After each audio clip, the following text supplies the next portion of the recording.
Hey everybody, welcome back to BigRedEDC. Yes, the three knives you see in front of you are very, very special to me. There's a little bit of a story behind it. Them, as you can guess by the title of this. And I'd like to share that story with you, and then we'll take a quick look at these knives. But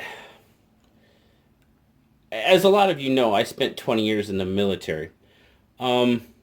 All of my uncles and my dad were pretty much either veterans of World War II, Korea, or Vietnam. That's just, that's how their ages landed out.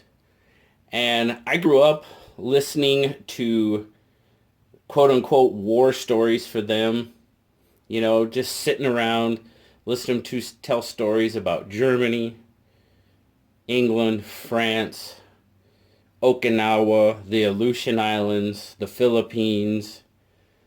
And as you can imagine, there were stories of young, young men in their youth, of course. And then there were the obvious stories of war that can frankly sometimes be hard to hear. But these men were the men that I grew up idolizing. I mean, they were my uncles. They were the ones I respected and wanted to pretty much fashion my life after. And they're probably the big reason why I ended up in the military. Well, 2 years ago, the last of my uncles, which would be my dad's youngest brother, passed away. He passed away 2 years ago in February. And they had his memorial service in May of 2018, which I was very thankful that I could attend. It was back in South Dakota. That's where they lived at the time. He was born and raised in Nebraska, just like me. They pretty much all were. But I went back for the memorial service, and while I was there, at one point in time, my aunt broke out these pocket knives. They were his. They were his pocket knives. And she knew that I was, into pocket knives, so on and so forth. And she goes, you should probably be the one to have these because you are the one that, would probably enjoy them the most. My aunt and uncle did not have any sons. They had one daughter. And she, of course, was not really interested in them. And my aunt thought that I should be the one to have them. And that was absolutely, you want to talk about catching a guy off guard. But she gave me these knives of my uncle's. And so the story is I had flown back and I had just taken a carry-on bag with me because I was only there for like 3 days. So I couldn't fly back with them.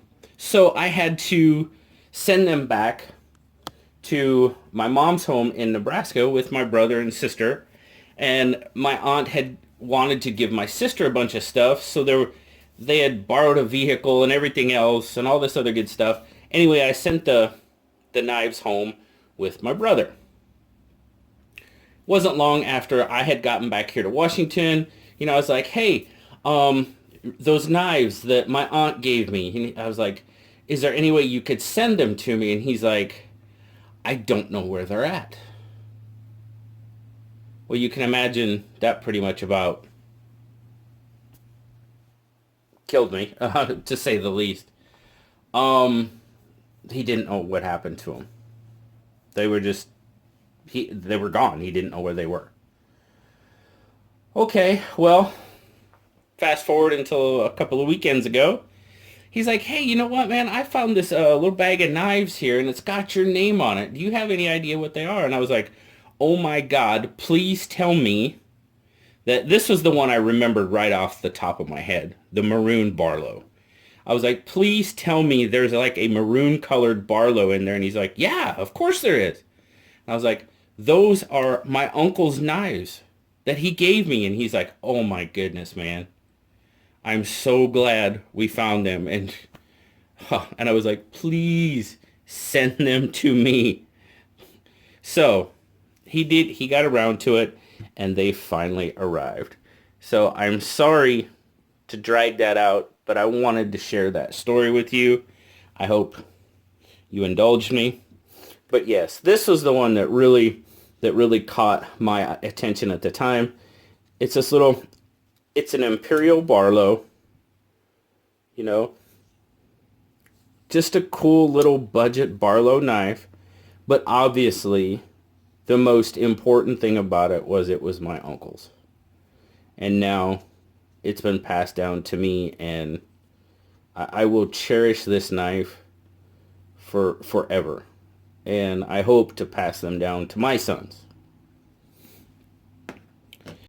Also, was this Camillus, basically like TL29 model type electrician's knife. It's got the blade, and then of course it's got the locking like screwdriver, wire stripper blade, pretty much the same as any TL29 model. And this one's kind of the cool little oddball of the bunch, but I had to have this one as well, and I need to clean it up. But it's a Jowika, Jowika, Republic of Ireland fishing knife. I mean, it's basically a toothpick pattern, you know, but it's got the scaler on top, and of course, green Ireland. But I just thought this was an absolutely cool knife, and my uncle was an avid fisherman. As you know, all you know, I love to fish. And for about, what was it, 4 years? 3 years. 3 years prior to him passing away, I would make a trip to South Dakota every May, and we would go fishing just to spend some time with him. And, you know, I am so, so glad I made every one of those trips. And, well, I'll stop now. There we go. I'll just stop there. But yes, I am so glad that I was able to do that. And to have these knives now in my collection are just, it's absolutely wonderful. And going from thought they were gone and didn't know what happened to them to now having them in my possession is just, it means the world to me. I wanted to share that with you guys. I hope you enjoyed the story. You know, they're not super Whamadine knives, but they are extremely, extremely special additions to my collection.